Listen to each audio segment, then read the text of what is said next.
ब्रह्मदेव, पृथ्वी पर यदि इसी प्रकार जीवों का जन्म होता रहा तो उनके अंत की कोई व्यवस्था ही नहीं होगी। सृष्टि का संतुलन बिगड़ जाएगा प्रभु। और प्रभु, यदि ऐसा हुआ तो घोर अनिष्ट होगा। कृपया करके आप ही कोई समाधान सुझाकर इस समस्या का निदान कीजिए प्रभु।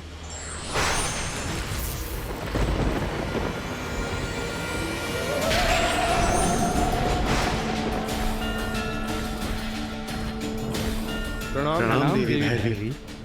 प्रणाम देवी। मृत्यु मृत्यु मृत्यु।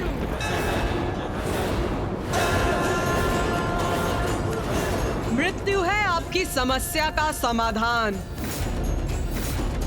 आयु समाप्ति पर होने वाली स्वाभाविक मृत्यु। किंतु अभी मेरे द्वारा जीवों की आयु और मृत्यु का विधान निहित होना शेष है, और अपने भैरवी स्वरूप में मैं वही करने आई हूं। आयु समाप्त होगी तो जीव की मृत्यु हो जाएगी, ये तो उचित है। किंतु हमें यह कैसे ज्ञात होगा कि किस जीव की क्या आयु होगी और उसका अंत कैसे होगा? जीवों के जन्म के साथ जब उनके जीवन का आरंभ होगा, तब ब्रह्मदेव उनकी आयु भी निर्धारित करेंगे। प्रत्येक युग में मनुष्यों की आयु और लंबाई भिन्न होगी। सतयुग में मनुष्यों की आयु 100 सहस्त्र वर्ष और लंबाई 21 हाथ होगी। त्रेता युग में मनुष्यों की आयु 10 सहस्त्र वर्ष और लंबाई 14 हाथ होगी। द्वापर युग में मनुष्यों की आयु होगी सहस्त्र वर्ष और लंबाई 7 हाथ होगी। और कलयुग में मनुष्यों की आयु होगी 100 वर्ष और लंबाई 3.5 हाथ होगी। और जैसे जैसे कलयुग आगे बढ़ेगा, मनुष्यों की आयु कम होती जाएगी और लंबाई भी कम होती जाएगी। और कलयुग के अंत में मनुष्यों की आयु केवल 12 वर्ष रहेगी और लंबाई बहुत छोटी रह जाएगी। सामान्य रूप से युग के अनुसार मनुष्यों की यही आयु अवधि रहेगी, किंतु प्रत्येक मनुष्य की वास्तविक आयु उसके पूर्व जन्म के कर्मों के अनुसार उसके जन्म के समय निर्धारित होगी, जो दीर्घ भी हो सकती है और अल्प भी हो सकती है। माता, मनुष्यों की मृत्यु के बाद उनका तन मिट जाएगा, किंतु आत्मा कहाँ जाएगी? मेरे भुवनेश्वरी स्वरूप में 14 लोकों की रचना की थी मैंने।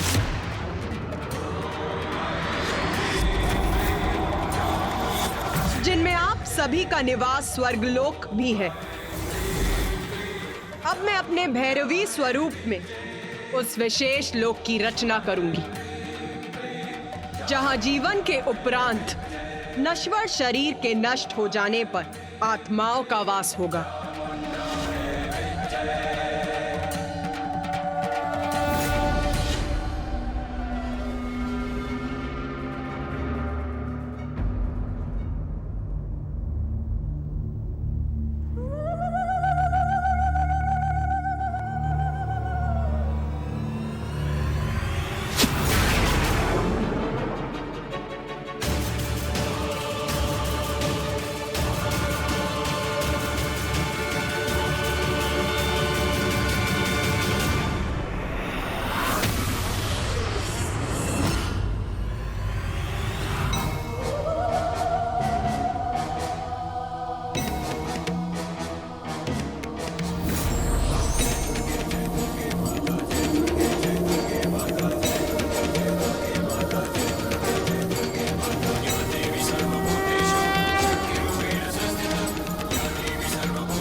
विशेष लोक।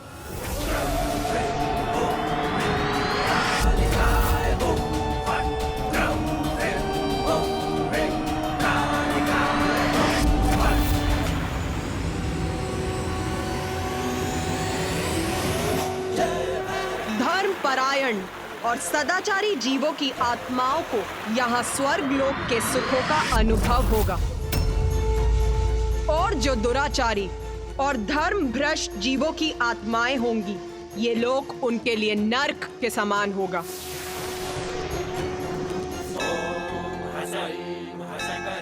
आत्माओं को यहाँ कर्मों का फल भोग कर, प्रायश्चित और साधना कर शुद्धि प्राप्त होगी। प्रत्येक मनुष्य को उसके कर्मों के अनुसार मेरे देवी भुवनेश्वरी द्वारा रचित भिन्न लोकों में जाना होगा। जो सत्कर्म कर यहाँ पहुंचेंगे, उन्हें यहाँ के बाद स्वर्ग में स्थान प्राप्त होगा,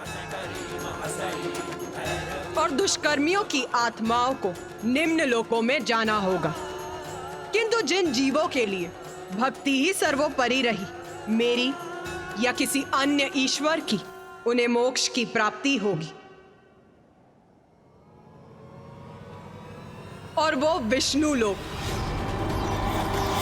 ब्रह्मलोक अथवा कैलाश अर्थात दिव्य लोकों में स्थित होंगे।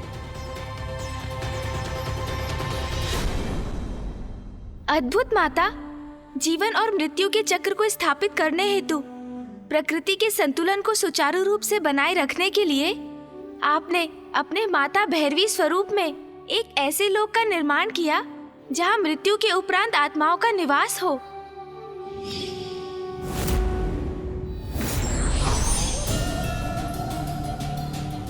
तुम्हारे मन में एक और प्रश्न उत्पन्न होने का आभास हो रहा है मुझे। पूछ गणेश, पूछ, क्या पूछना है तुम्हें? माता, सूर्य देव के प्रश्न का उत्तर जानने के लिए ही मैं भी उत्सुक हूँ। आत्माओं के लिए एक अन्य लोक का निर्माण तो हो गया, किंतु उसको व्यवस्थित रूप से चलाने का दायित्व किसको सौंपा गया माता? ये प्रश्न सभी देवताओं के मन में भी रह रहकर उठ रहा था। देवी भैरवी संसार में प्रकट हुई, किंतु इससे मृत्यु की व्यवस्था पूर्ण नहीं हुई थी। उसके लिए एक काल देवता की आवश्यकता थी, जो हमारा प्रतिनिधित्व कर इस कार्य का दायित्व संभाले। उनकी सहायता के लिए काल के दूत की आवश्यकता थी, और जो जीवों की आत्माओं को बंदी बनाए, उस पाश की आवश्यकता थी। पाश? जीवों की आत्माओं को बंदी बनाने के लिए पाश की आवश्यकता थी। और माता, काल देवता के पद पर योग्य देवता की नियुक्ति भी तो आवश्यक होगी। वो कैसे हुआ माता?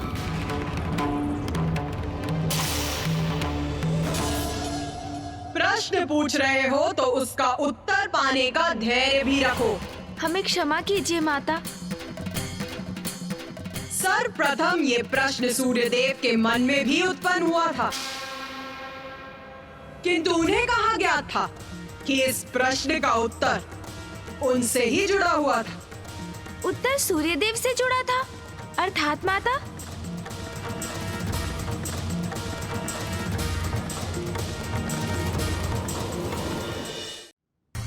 देवी भैरवी संसार में प्रकट हुई, किंतु उससे मृत्यु की व्यवस्था पूर्ण नहीं हुई थी। उसके लिए एक काल देवता की आवश्यकता थी। काल देवता के पद पर योग्य देवता की नियुक्ति भी तो आवश्यक होगी। वो कैसे हुआ माता? सर्वप्रथम ये प्रश्न सूर्यदेव के मन में भी उत्पन्न हुआ था। सूर्यदेव का विवाह देव शिल्पी विश्वकर्मा की पुत्री देवी संज्ञा से हुआ था। जब मैंने आदित्य सूर्य का सृजन किया था, तब उनके तेज का उत्पन्न होना आरंभ ही हुआ था। तब उनकी एक पुत्री यमी और एक पुत्र यम, 2 संतानें हुई थी। कुछ समय के लिए तो सब कुछ कुशल था, किंतु समय के साथ सूर्य का तेज बढ़ता गया।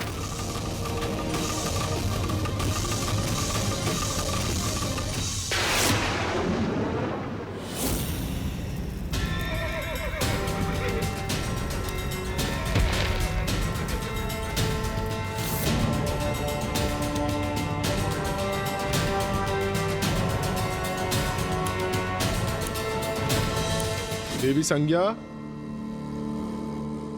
देवी संज्ञा कहाँ हैं आप? आइए देवी संज्ञा। संज्ञा, अब तो पकड़ी जाओगी। संभवतः आंगन में होंगी।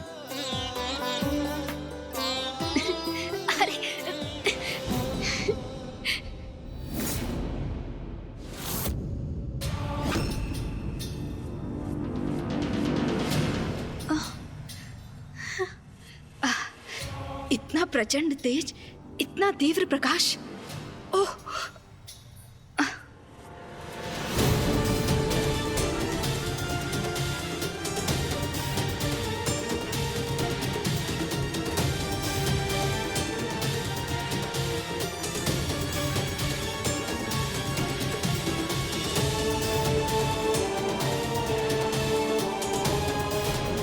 सूर्यदेव का तेज असहनीय हो रहा है हमारे लिए।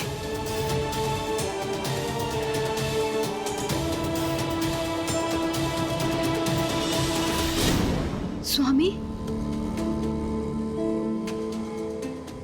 इस तीव्र ताप का यही अर्थ है कि स्वामी निकट हैं।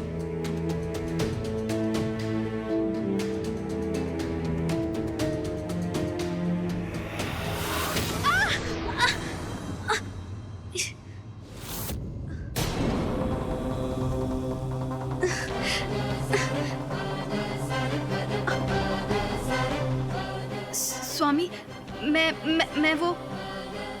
देवी संज्ञा, क्या मुझे इतना भी अधिकार नहीं कि मैं अपनी पत्नी का स्पर्श कर सकूं? स्वामी, ऐसी कोई बात नहीं है, मैं तो बस।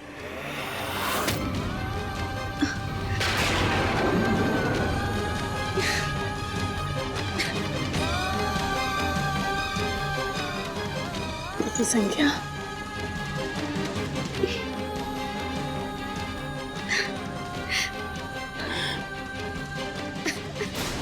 देवी संज्ञा, धैर्य रखिए, सब ठीक हो जाएगा।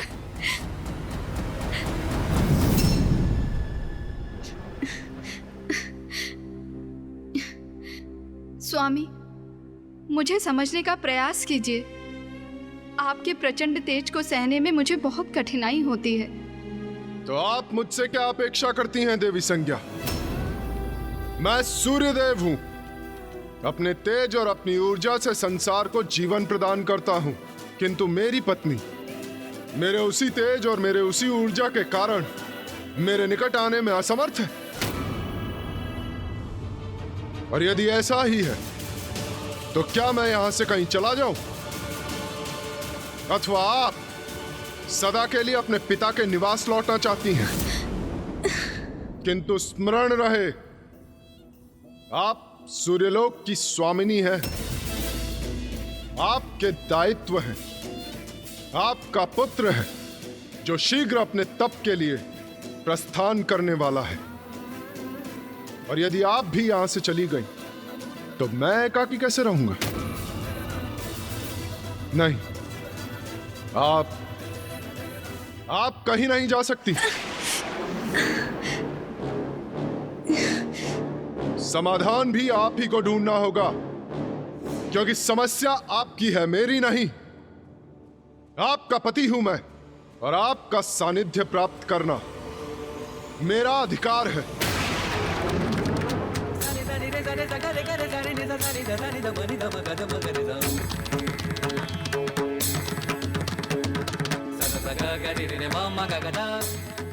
माँ,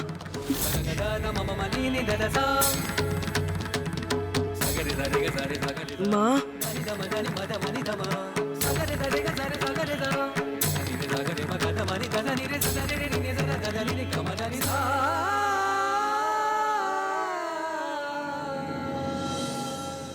माँ, मैं आपको इस प्रकार दुखी होते हुए नहीं देख सकता, और आपको इस अवस्था में देख के तो मैं तपस्या के लिए कदापि नहीं जा सकता। माँ, पुत्र, तपस्या के लिए तुम्हारा जाना अत्यंत महत्वपूर्ण है। तुम धर्म परायण हो और तप तुम्हारा धर्म है, इसलिए तुम्हारा तप के लिए जाना उचित है।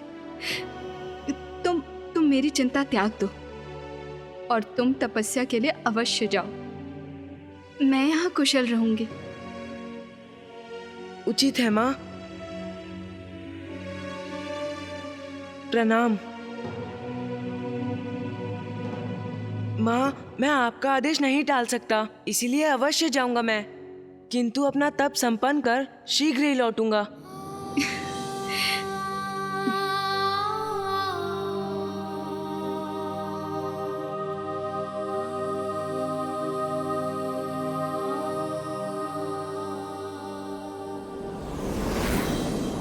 मैं क्या करूं माँ? जैसे जैसे स्वामी का तेज बढ़ता जा रहा है, मैं उनके निकट जाने में, यहाँ तक कि उन्हें देख पाने में भी असमर्थ हूँ। किंतु मैं अर्धांगिनी हूँ उनकी, मुझ पर अधिकार है उनका। मुझे कोई उपाय सुझाइए माता, मेरा मार्गदर्शन कीजिए। मैं करूँ तो क्या करूँ? मैं करूँ तो क्या करूँ माँ?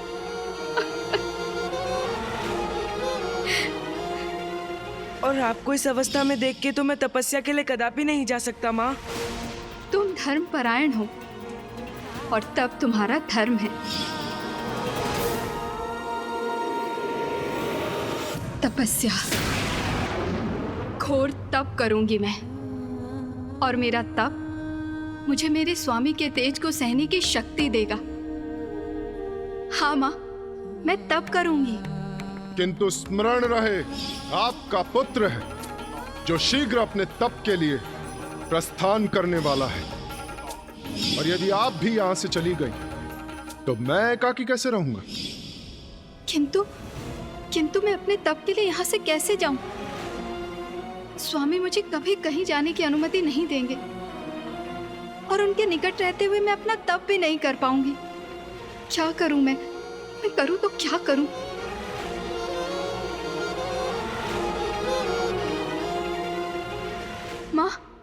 माँ, इस दुविधा से मुझे मुक्ति दिलाइए माँ। कोई उपाय सुझाइए, कोई उपाय सुझाइए, कोई उपाय सुझाइए, कोई उपाय सुझाइए,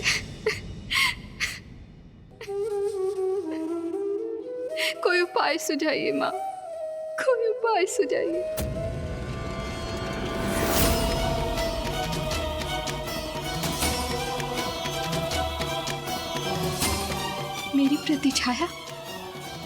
मेरी प्रतिछाया माँ।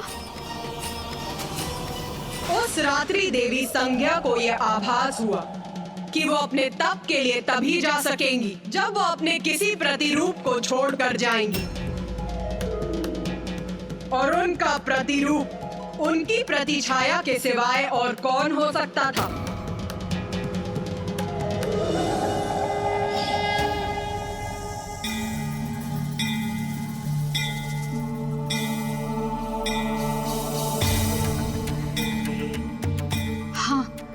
यही उचित है, माँ का भी यही संकेत है। यही करूंगी मैं, अपनी इस छाया को यहाँ स्थित करूंगी।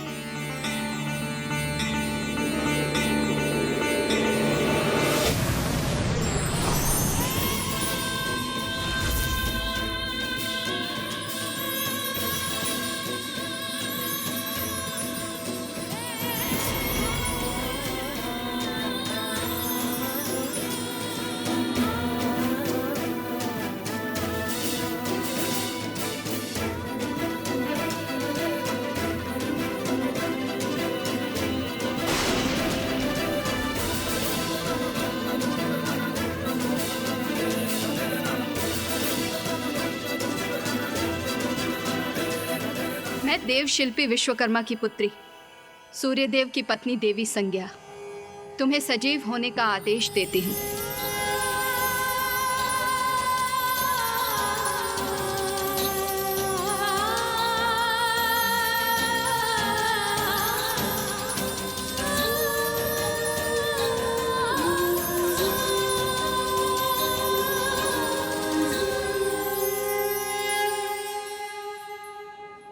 तुम छाया हो, मेरी प्रतिछाया।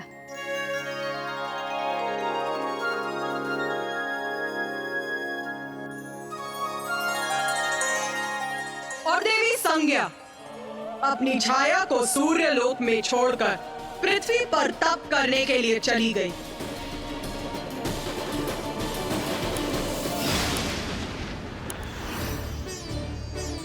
स्वामी,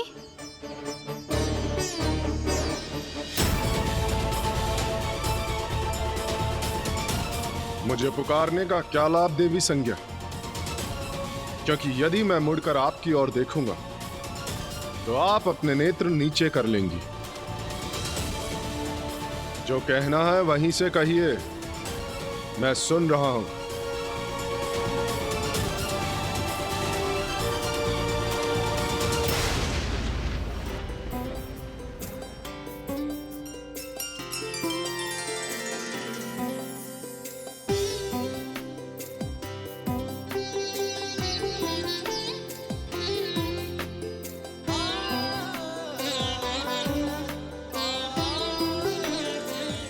स्वामी, आपको पूजा का प्रसाद दिए बिना मैं आपको कैसे जाने देती? देवी संज्ञा, क्या क्या ये सत्य है? क्या मेरा तेज आपको प्रभावित नहीं कर रहा? ये कैसे संभव किया आपने? बस स्वामी, अब और प्रश्न नहीं।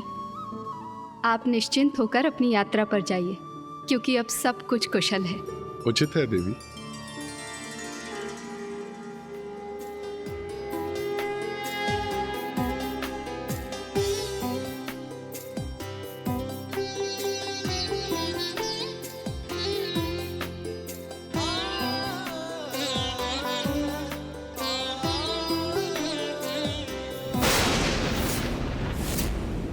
मैं देवी संज्ञा नहीं, छाया हूं सूर्यदेव। मैं आपकी पत्नी नहीं, मात्र उनकी प्रति छाया हूं। मैंने देवी संज्ञा को वचन दिया है कि मैं आपकी देखभाल करूंगी और किसी को भी ये ज्ञात नहीं होने दूंगी कि वो सहज आपका सानिध्य प्राप्त करने के लिए यहाँ से बहुत दूर तपस्या करने गई हैं। सूर्यदेव, जब माता संज्ञा तपस्या करने सूर्यलोक से चली गईं, तो क्या आपको कभी उनकी अनुपस्थिति का आभास नहीं हुआ? क्या ऐसा कभी प्रतीत नहीं हुआ कि छाया माँ संज्ञा माँ तो है ही नहीं? प्रथम पूज्य गणेश जी, देवी छाया देवी संज्ञा की प्रतिरूप थी। सभी प्रकार से वो उनके समान थी और मैं भी अपनी पत्नी का साथ पुनः पाकर अत्यंत प्रसन्न था। और जब भी मैंने उनके भीतर आए हुए परिवर्तन का रहस्य जानने का प्रयास किया तो सदा उन्होंने उस प्रश्न को टाल दिया।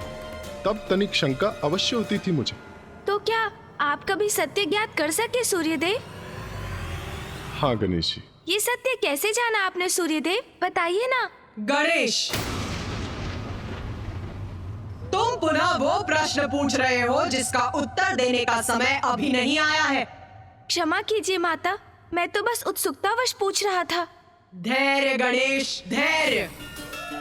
तुम्हारी उत्सुकता अवश्य शांत होगी। तो सुनो, सूर्यदेव के पूर्व किसी अन्य को यह ज्ञात हो गया था कि देवी छाया उनकी पत्नी देवी संज्ञा नहीं है। अब तुम्हारे मन में उत्पन्न होने वाले प्रश्न का उत्तर देने के लिए मैं एक प्रश्न पूछती हूँ तुमसे। उचित है माता। उस समय का विचार करो गणेश, जब देवी पार्वती में परिवर्तन आने प्रारंभ हुए थे तो सर्वप्रथम उसका आभास किसे हुआ था? महादेव को, कुमार कार्तिकेय को, या तुम्हें?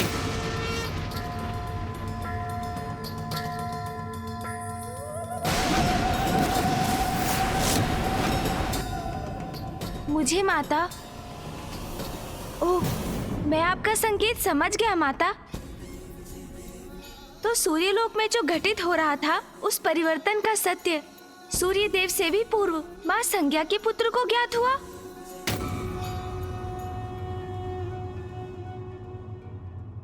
देवी छाया यम से अपना सत्य नहीं छिपा सकी, क्योंकि माँ के आंचल की ममता, माँ की ममता भरी दृष्टि और उनमें आया हुआ परिवर्तन संतान के नेत्रों से छिपाया नहीं जा सकता।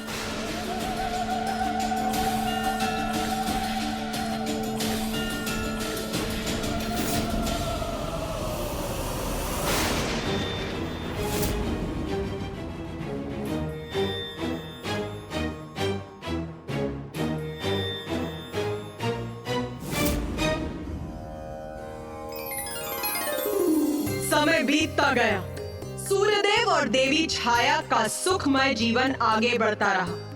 उन्हें एक पुत्र शनि की भी प्राप्ति हुई। सब कुशल था, किंतु अब देवी संज्ञा के पुत्र यम अपना तप समाप्त कर वहां लौटने वाले थे।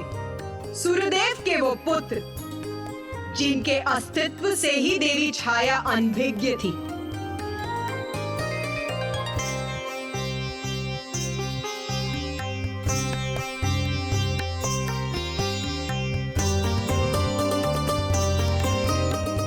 माँ कितनी आनंदित है, अर्थात यहाँ सब कुशल है। मैं माँ को चकित कर दूंगा।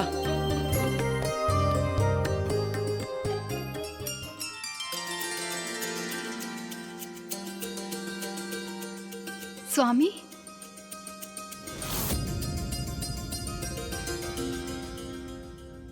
यहाँ तो कोई भी नहीं है। प्रणाम माँ। ये कौन है? यहाँ कैसे आया? क्यों आया? कौन हो तुम? और मुझे स्पर्श करने का साहस तुमने कैसे किया? माँ ने मुझे पहचाना नहीं और माँ भयभीत भी है मुझसे। स्वामी, ये जो भी है, किंतु मेरी माँ कदापि नहीं है।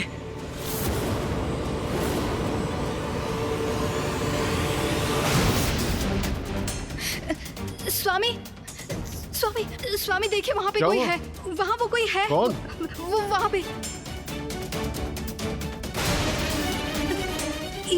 ये अब समझा मैं। अचानक अपने पुत्र को देखकर आप फूले नहीं समा रही, पुत्र। और अपनी प्रसन्नता व्यक्त करने के लिए शब्द नहीं है आपके पास, है ना? कौन है ये और यहाँ माँ के स्थान पर क्यों है?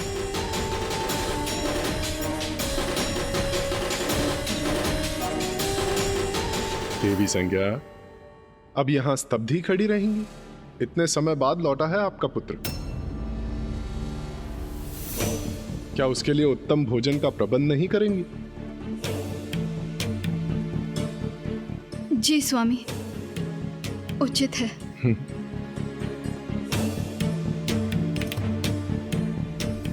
पिताश्री, ये मेरी माँ नहीं है।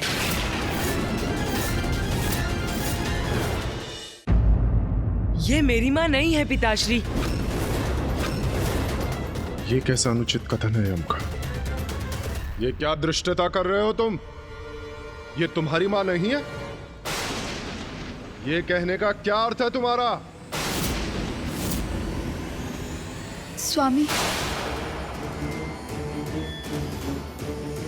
सूर्यदेव, आप अपने पुत्र पे क्रोध मत कीजिए। वो सत्य कह रहा है। वो सत्य कह रहा है। वो सत्य कह रहा है। मैं उसकी माँ नहीं। मैं देवी संज्ञा नहीं। मैं छाया हूँ, आपकी पत्नी देवी संज्ञा की प्रतिछाया। आपकी पत्नी देवी संज्ञा की प्रतिछाया। आपकी पत्नी देवी संज्ञा की प्रतिछाया। देवी संज्ञा की छाया? मेरी पत्नी की छाया? मैं देव शिल्पी विश्वकर्मा की पुत्री, सूर्यदेव की पत्नी देवी संज्ञा, तुम्हें सजीव होने का आदेश देती हूँ।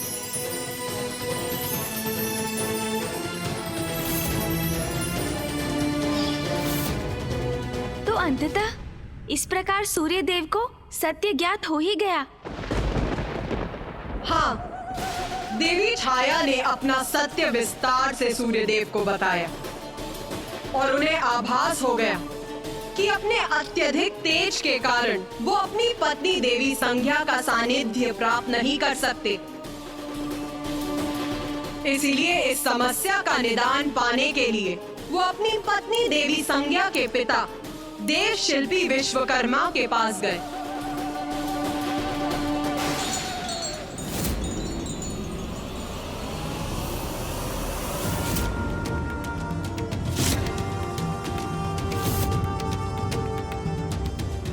अपना तेज घटा नहीं सकता, और मेरे तेज के कारण आपकी पुत्री और मेरी पत्नी संज्ञा मेरे निकट नहीं आ सकती। इसीलिए वो छाया को मेरे पास छोड़कर मुझसे दूर चली गई है तप करने। अब आप ही इस समस्या का कोई निदान सुझाइए ससुर श्री। बताइए मुझे कि मैं क्या करूं? मैं क्या करूं?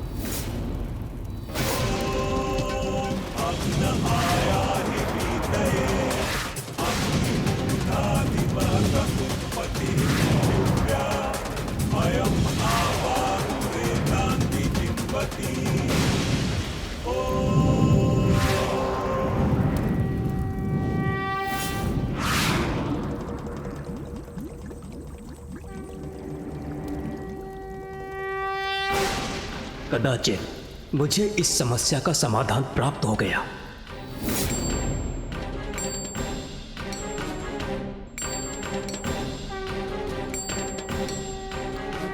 संसार के महानतम शिल्पकार विश्वकर्मा ने सूर्यदेव की समस्या का समाधान ढूंढ लिया और अपने विशेष उपकरणों से उनके तेज को खंडित किया।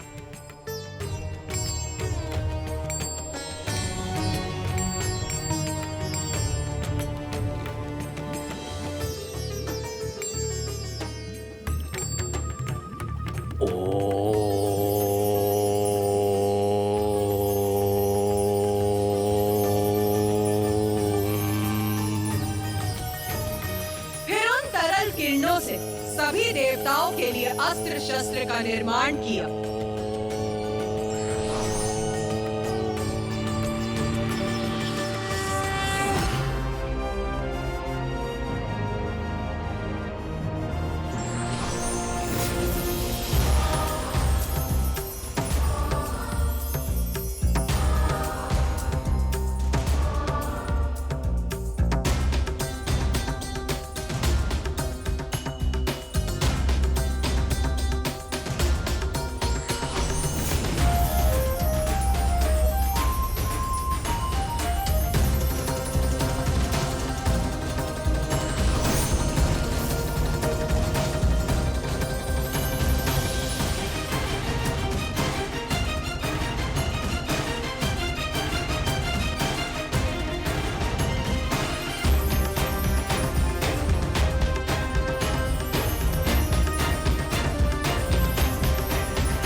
पिताश्री यहाँ भी नहीं है और अपने कक्ष में भी नहीं। क्या वो नाना जी के स्थान से अब तक लौटे नहीं?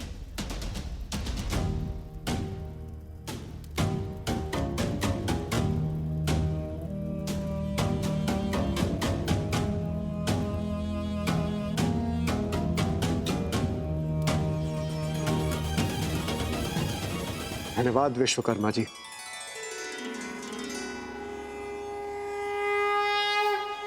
एक ओर तो सभी देवताओं को उनके नवीन शस्त्र प्राप्त हो गए, तो वहीं दूसरी ओर अभी भी कुछ किरणें शेष थी, जो कदाचित विश्वकर्मा को आदेश दे रही थी कि उन्हें उन शेष किरणों का उपयोग कर एक और शस्त्र का निर्माण करना चाहिए।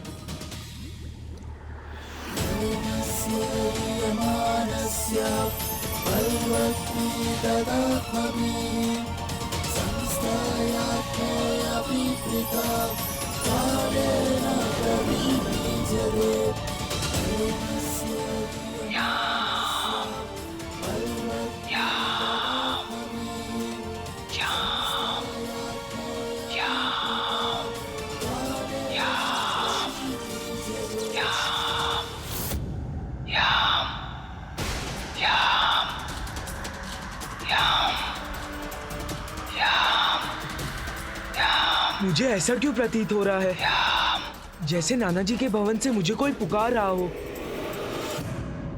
ये किस प्रकार के शस्त्र का निर्माण किया था देवशिल्पी विश्वकर्मा जी ने माता? वो साधारण अस्त्र नहीं, मृत्युपाश था।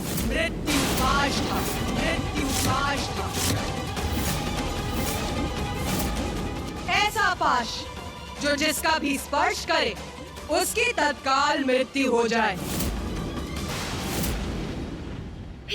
फिर क्या हुआ माता?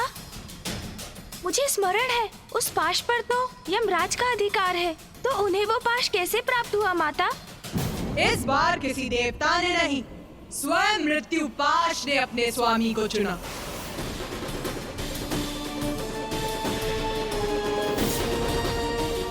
किंतु शस्त्र कैसे चुन सकता है अपना स्वामी?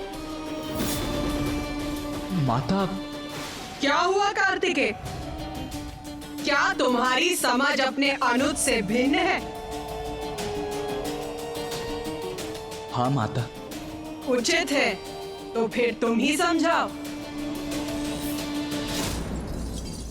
अनुज गणेश, तुम तो सर्वज्ञाता हो, बुद्धि के देवता हो, किंतु फिर भी यदि तुम मेरे मुख से शस्त्र की महिमा समझना चाहते हो तो सुनो।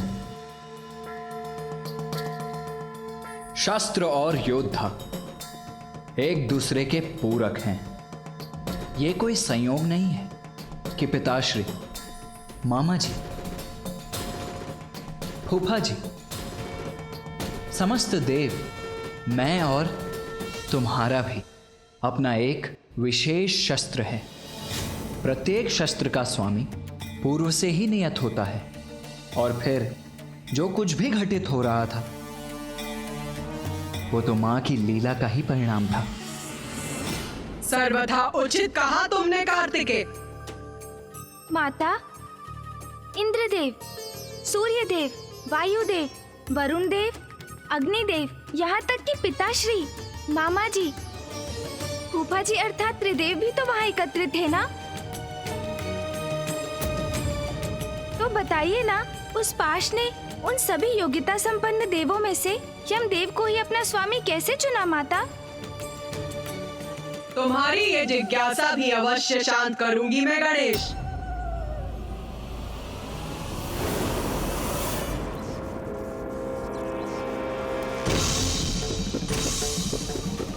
अद्भुत है ये शस्त्र, ये पाश। मैंने इस पाश का सृजन कैसे कर दिया? कैसे हुआ ये? इस पाश का स्वामित्व तो देवराज अर्थात मुझे ही प्राप्त होना चाहिए। प्रभु, महादेव, ये पाश, मुझे तो कुछ भी स्मरण नहीं है कि मैंने इसे कब, कैसे और क्यों रचा।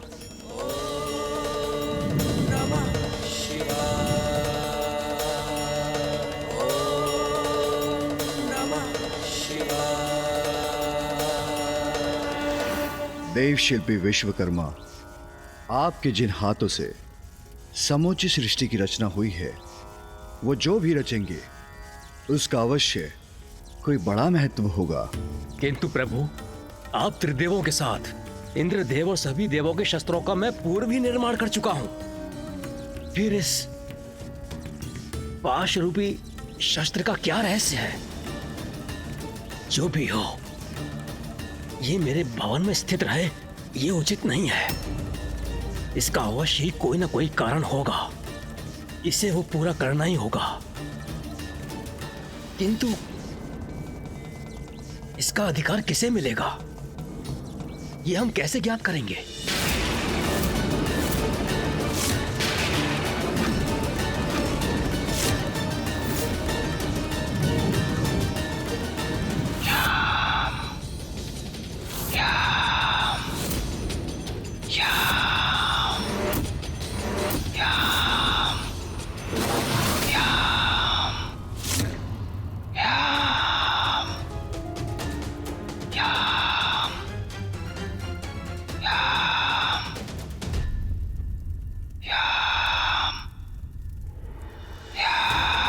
नाना जी के भवन से ये कौन मेरा आवाहन कर रहा है रह रहकर?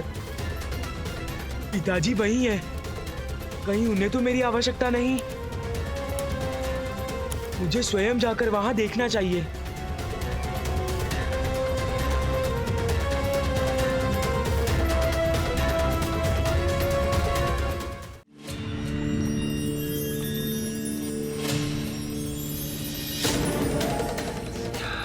मैंने इस पाश का सृजन कैसे कर दिया?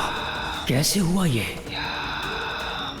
मुझे ऐसा क्यों प्रतीत हो रहा है जैसे नाना जी के भवन से मुझे कोई पुकार रहा हो। मुझे स्वयं जाकर वहां देखना चाहिए।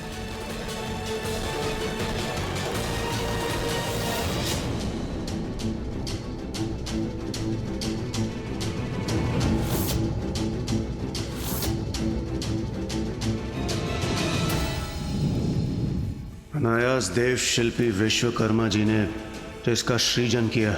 उस शस्त्र का, इस शक्तिशाली पाश का उचित अधिकारी तो मैं देवराज ही हो सकता हूं। महादेव, मैं आपसे विनती करता हूं कि आप इस पाश के लिए उचित अधिकारी घोषित कीजिए, जो इसे स्वीकार करे और इसके उचित स्थान पर ले जाए।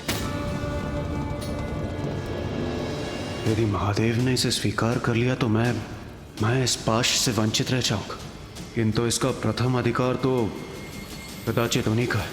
देव शिल्पी विश्वकर्मा जो आत्माओं के लोक का दायित्व संभालेगा वही इस पाश का अधिकारी होगा।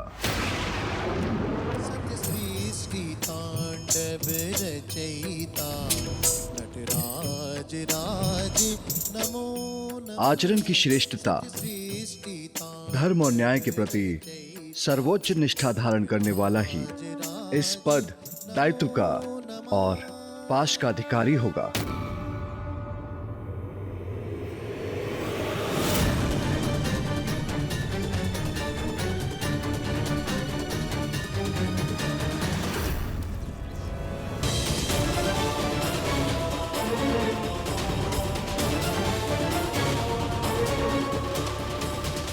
देवगण, मुझे ज्ञात है आप सभी इस पाश को पाने के लिए लालायित हो रहे हैं, तो संकोच मत कीजिए। आप इसे पाने का प्रयास करने के लिए स्वतंत्र हैं। उचित है। महादेव, नारायण और ब्रह्मदेव को इस पाश की कोई आवश्यकता नहीं, और उनके बाद तो वरिष्ठ मैं ही हूं। मैं ही इस पाश के योग्य हूं। देवराजेंद्र, मन की इच्छा को भीतर मत रखिए। अब तो महादेव की भी अनुमति है। यदि आप इस पाश को प्राप्त करना चाहते हैं तो आगे बढ़िए, प्रयास कीजिए। जो आज्ञा नारायण।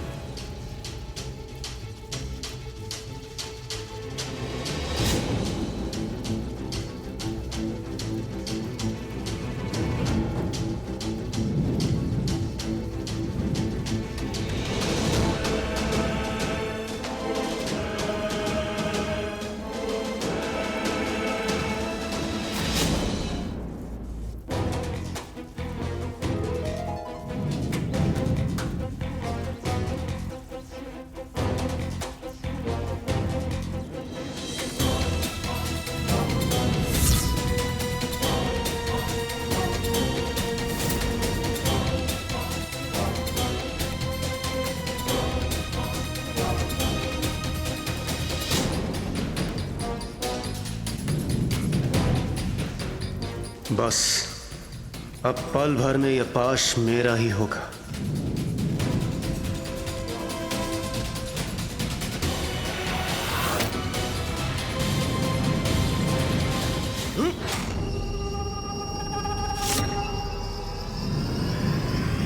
अरे, इस पाश ने तो मुझे जकड़कर अपने वश में कर लिया।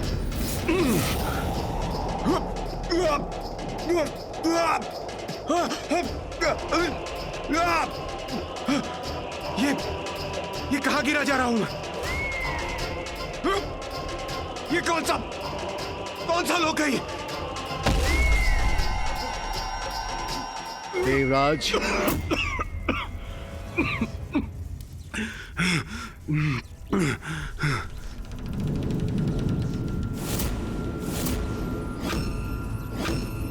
क्या हुआ देवराज? आप कुशल तो है ना?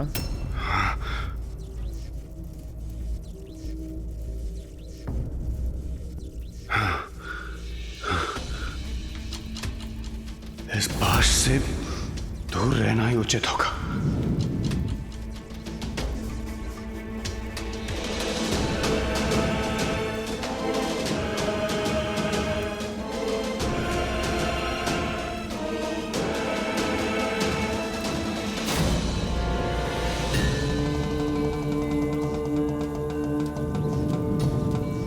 कैसे अद्भुत और शक्तिशाली अस्त्र का निर्माण हुआ है मुझसे, जिसे देवराज इंद्र भी नहीं संभाल पाए। कोई तो अवश्य होगा जो इसका अधिकारी बनेगा।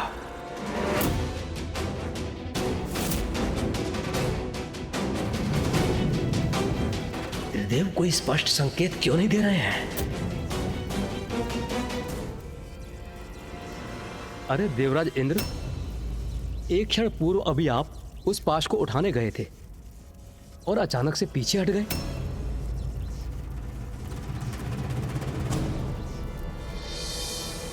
अग्निदेव, यदि आपकी इच्छा है तो आप स्वयं प्रयास क्यों नहीं कर लेते? समझ गया मैं। इंद्रदेव पाश को अपने वश में नहीं कर सके, इसलिए ऐसे वचन बोल रहे हैं। मैं अग्नि का देवता हूं, इसलिए ये पाश तो मेरा ही होना चाहिए।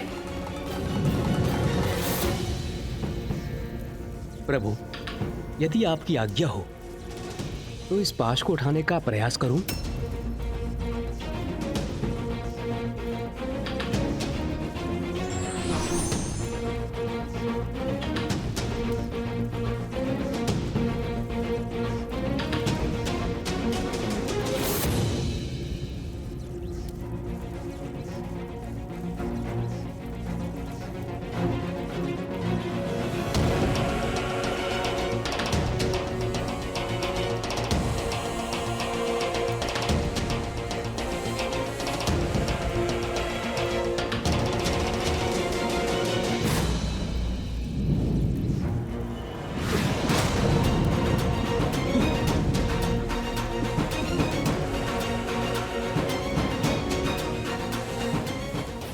मेरे हाथ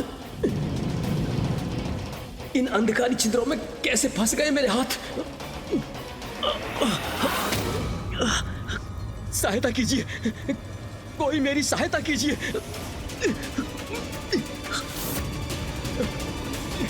कोई मेरी सहायता करने के लिए भी नहीं है यहाँ। एकाकी हूं मैं।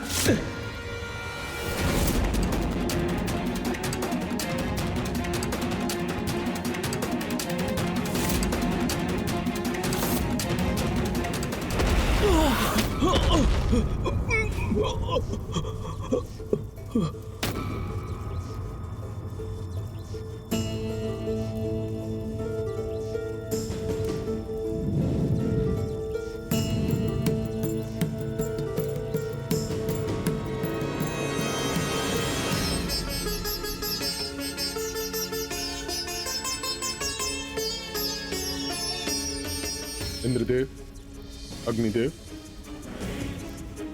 ये क्या हुआ आप लोगों को?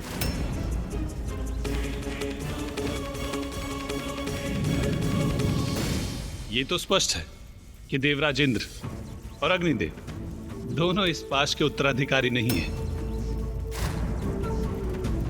किंतु क्या अब शेष देवताओं में कोई इसे प्राप्त करने का प्रयास करना चाहेंगे?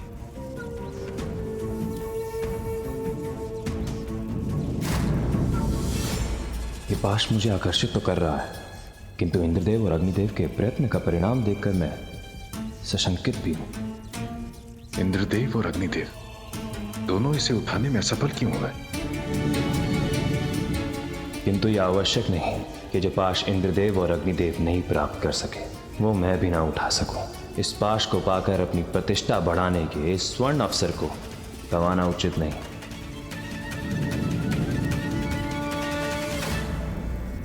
प्रभु नारायण, आपकी आज्ञा हो तो मैं प्रयास करूं।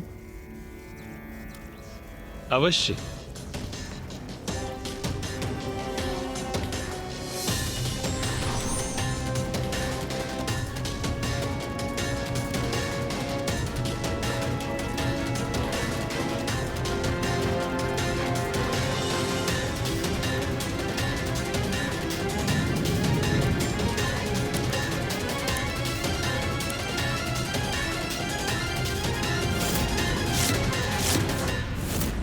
एक एक कर सभी देवताओं ने उस पाश को अपने वश में करने का प्रयास किया और असफल हुए। अंततः एकमात्र सूर्यदेव ही शेष रहे। ये पाश जिसका निर्माण मेरी किरणों के तेज से हुआ है, उसने सभी अन्य देवताओं को अस्वीकार कर दिया। त्रिदेव तो पूर्व में ही स्पष्ट कर चुके हैं कि ये पाश उनके लिए नहीं, तो क्या मैं इसका अधिकारी हूं?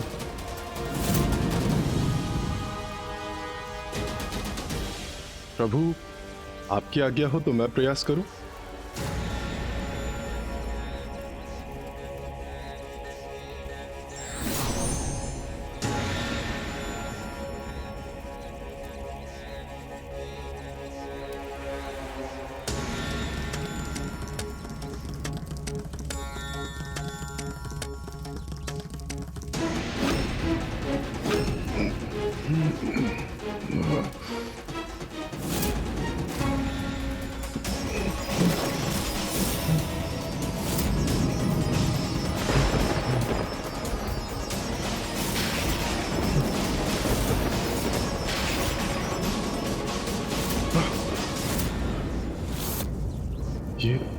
ये कैसा विचित्र दृश्य दिखाई दिया मुझे।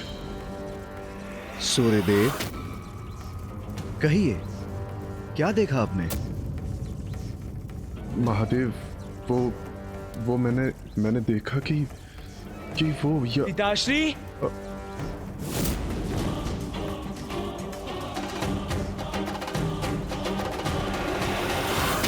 यम, पुत्र यम, तुम यहाँ?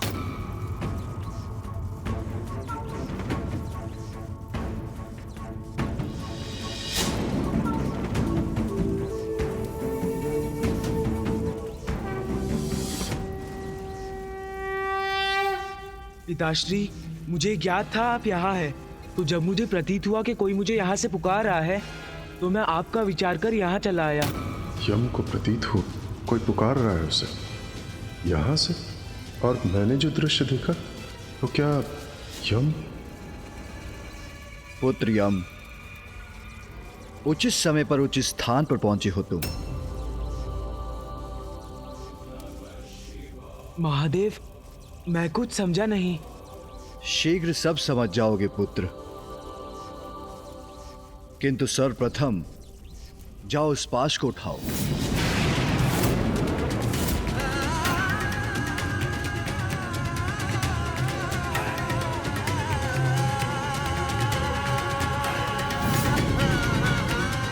उस पाश को उठाऊं? ये महादेव क्या आदेश दे रहे हैं मुझे? ऐसा क्या विशेष है उस पाश में? महादेव, यम को पाश लेने के लिए क्यों कह रहे हैं? महादेव, ये उचित होगा क्या? मेरा अर्थ है, यम तो एक मात्र नवयुवक है। इस पाश को इतने सबल, इतने शक्तिशाली देव नहीं उठा पाए, तो क्या यम? चिंता मत कीजिए देव शिल्पी विश्वकर्मा जी, यम को प्रयास तो करने दीजिए। जाओ यम, उस पाश को प्राप्त करो। जो आज्ञा प्रभु। महादेव, नारायण, ब्रह्मदेव।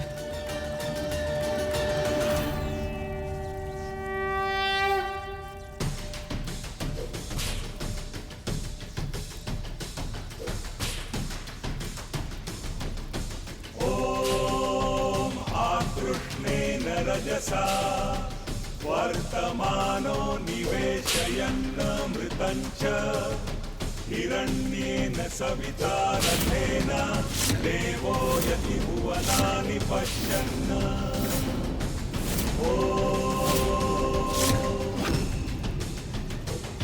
ॐ अग्निमूर्धादिवः उत्पत्तिः पृथिव्या अयम् आपादुरेतान्ति।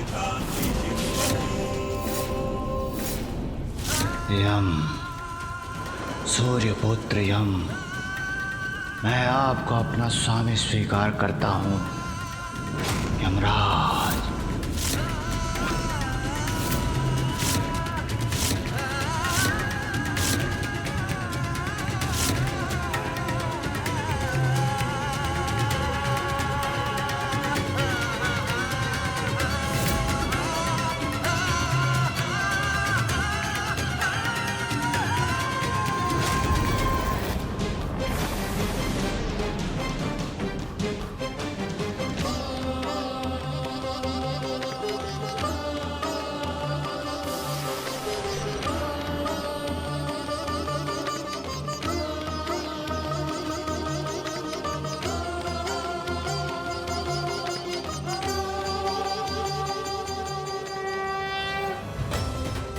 आश्चर्य है, पाश ने यम का स्पर्श स्वीकार कर लिया, अर्थात यम ही इसका अधिकारी है।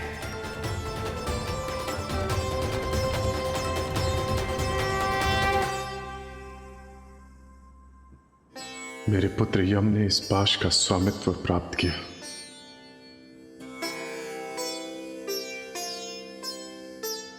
तुम तो केवल एक साधारण बालक हो यम। फिर ऐसा क्या है तुम में जो इस पाश ने मुझ देवराज इंद्र को छोड़कर तुम्हें अपना स्वामी स्वीकार कर लिया?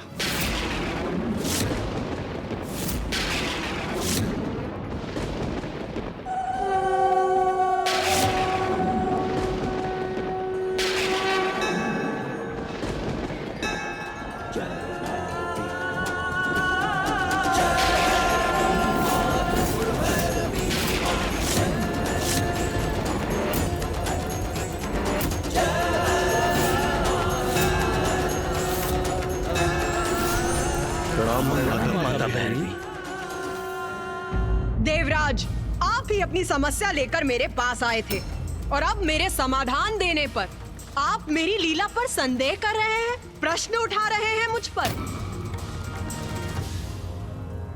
नहीं नहीं माता, मुझे आपकी लीला पर कदापि संदेह नहीं है। मुझे तो बस ज्ञात करना था कि यम ही क्यों? क्योंकि यम उत्तम आचरण, धर्मपरायणता और न्यायपरता में श्रेष्ठतम है। क्षमा कीजिए माता, किंतु ये सब मेरे समझ के परे है। यम, तुम्हें एक अत्यंत महत्वपूर्ण कार्य हेतु चुना गया है। जिस पाश ने तुम्हें चुना है वो मृत्यु पाश है, जो आज से यम पाश भी कहलाएगा।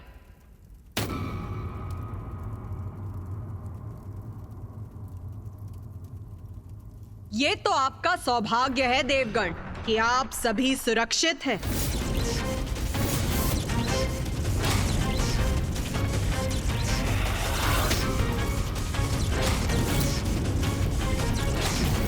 क्योंकि अब अपने स्वामी के हाथों में इस पाश की शक्ति अपनी पूर्णता प्राप्त कर चुकी है और अब जो भी इसका स्पर्श करेगा वो तत्काल मृत्यु का भागी बनेगा।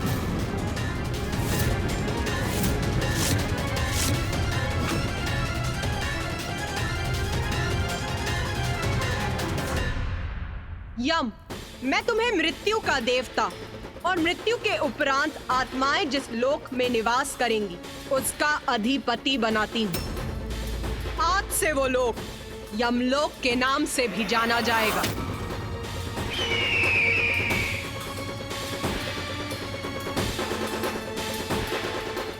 और उसकी व्यवस्था को सुचारू और नियंत्रित रूप से चलाने का दायित्व तुम्हारा होगा। आयु समाप्त होने पर जीव को इस पाश से बंदी बनाकर यमलोक लाना होगा तुम्हें और उसके कर्मों के अनुसार उसकी उचित गति निर्धारित करनी होगी।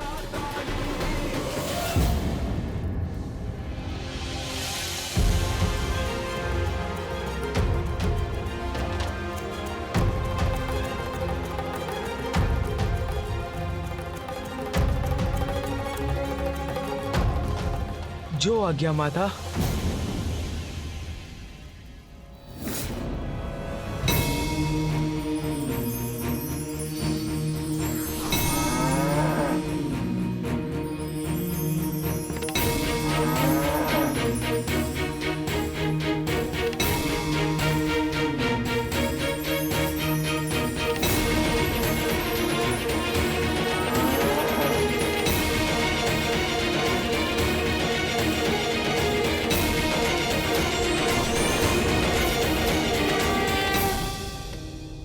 मुझे गर्व है कि माता ने मुझे इतना बड़ा कार्य दिया है, किंतु क्या मैं इतना बड़ा दायित्व निभा सकूंगा? इस दायित्व को निभाने में चित्रगुप्त और यमदूत तुम्हारे सहायक बनेंगे।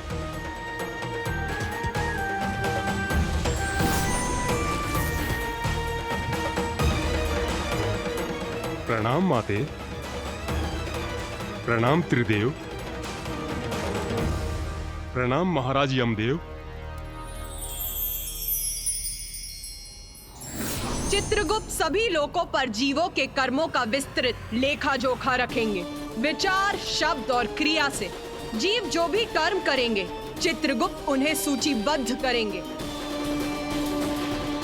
और जब मृत्यु होगी, यमराज अपने दूतों की सहायता से उन आत्माओं को उनके कर्मों के अनुसार उचित फल देंगे। यम, तुम अपने लोक अर्थात यमलोक में भू विचार नामक आसन पर बैठकर आत्माओं के कर्मों का विचार करोगे और तुम्हारे दूत आत्माओं को बंदी बनाकर लाने में तुम्हारी सहायता करेंगे। जो आज्ञा माता। जो आज्ञा माता। स्मरण रहे यम, मेरे द्वारा नियत जन्म और मृत्यु के विधान के अनुसार समय आने पर किसी की भी मृत्यु टलनी नहीं चाहिए। माता, मुझे इतना बड़ा दायित्व सौंपने के लिए आपको कोटि कोटि धन्यवाद। माता, जो असंभव है वो संभव कैसे हुआ, बताइए ना माता।